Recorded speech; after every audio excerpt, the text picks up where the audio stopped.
MP का एक छोटा सा गांव और उस गांव में अपने बेटे के साथ रहने वाली एक महिला। पति काम के सिलसिले में बाहर रहता है, यानी गांव से दूर। उस महिला के घर में जो बेटे के साथ रहती थी, एक ऐसी वारदात हुई जिसे देख गांव वाले भी हैरान थे और पुलिस के लिए ये भी केस जो था काफी हैरान करने वाला था। दरअसल वो महिला जो है वो पुलिस को जानकारी देती है, पुलिस तक सूचना पहुंचती है कि उसके घर में उस महिला के बेटे की बॉडी पड़ी हुई है, यानी उसके बेटे को मार दिया गया है। जाहिर सी बात है, पुलिस पहुंचती है, शुरुआती तफ्तीश होती है, पता करने की कोशिश की जाती है कि आखिरकार कौन है जिसने बेटे को मारा और क्या वजह हो सकती है। अगर घर में कोई लूट के लिए आता तो वो जाहिर सी बात है महिला पर भी हमला करता, या घर में कोई लूट हुई होती, ऐसा कुछ था नहीं। पुलिस जो है शुरुआत में उसकी माँ से पूछती है कि ऐसा क्या हुआ था, तो माँ उसको बताती है कि बच्चा गिर गया था, जो भी बात होती बताती है, गिर जाता है, वो दम घुट जाता है और उसकी मौत हो जाती है उसके बेटे की, ये माँ बताती है। फिर उसके बाद पुलिस बयान लेती है और पुलिस शुरू कर देती है इस पूरे मामले की तफ्तीश। तफ्तीश में पुलिस को जब एक जानकारी मिलती है तो पुलिस थोड़ा सा हैरान रह जाती है। पुलिस को पता चलता है कि माँ जो है उसका इश्क चल रहा है, शादी के बाद भी।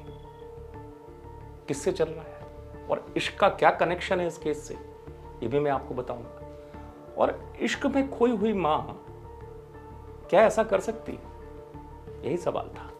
पुलिस ने जांच शुरू की और अलग अलग तरीके से पुलिस जैसे जानकारी जुटाती है तो पुलिस को कई बात पता चली कि इसका पति बाहर रहता है, लेकिन इसके घर में एक शख्स आता है, कई बार आता है। पता चला कि वही उसका आशिक है, उस महिला का। लेकिन इश्क में खो चुकी कोई मां क्या अपने बेटे के साथ ही ऐसा कर सकती है, ये थोड़ा सा अलग बात थी। पुलिस से सुनिए। सूचना पर थाना प्रभारी मौके पे पहुंचे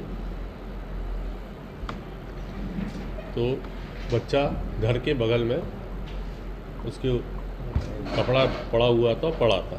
उसके बाद हमने एफएसएल टीम बुलाई और सब कुछ पीएम कराया तो गला दबाने से उसकी मृत्यु होना पाया गया।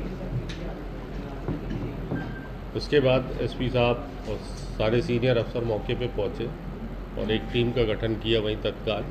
वो टीम ने अच्छे से काम किया और उसका एक सहयोगी जो उसका तथाकथित प्रेमी बोलेंगे, जिसको अवैध संबंध थे, वो दोनों, उसकी संलिप्तता भी पाई गई। इस तरह से इन लोगों ने बड़े गहनता से जांच की और इस हत्या का खुलासा किया। बच्चे की हत्या की वजह क्या थी?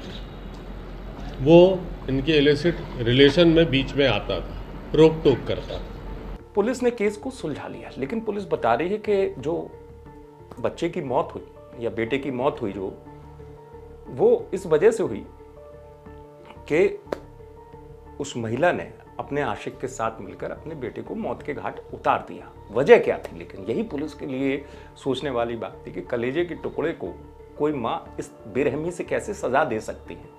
तो पता चला कि जो लड़का था, जब वो शख्स आता तो कई बार वो टोक देता था अपनी मां को, रोकता था कि ये क्यों आ रहा है।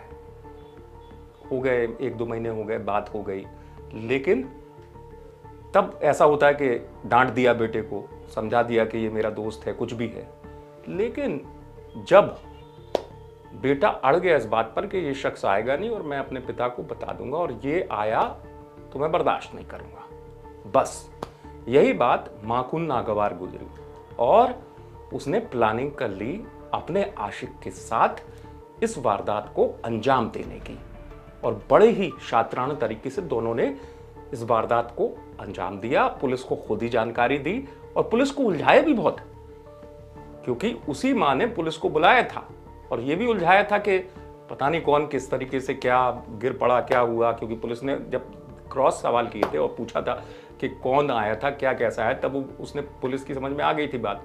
लेकिन फिलहाल पुलिस केस को सुलझाने में कामयाब हो गई। रीवा से आप तक खबर पहुंचाई विजय कुमार विश्वकर्मा ने। आप देखते रहे अभी तक।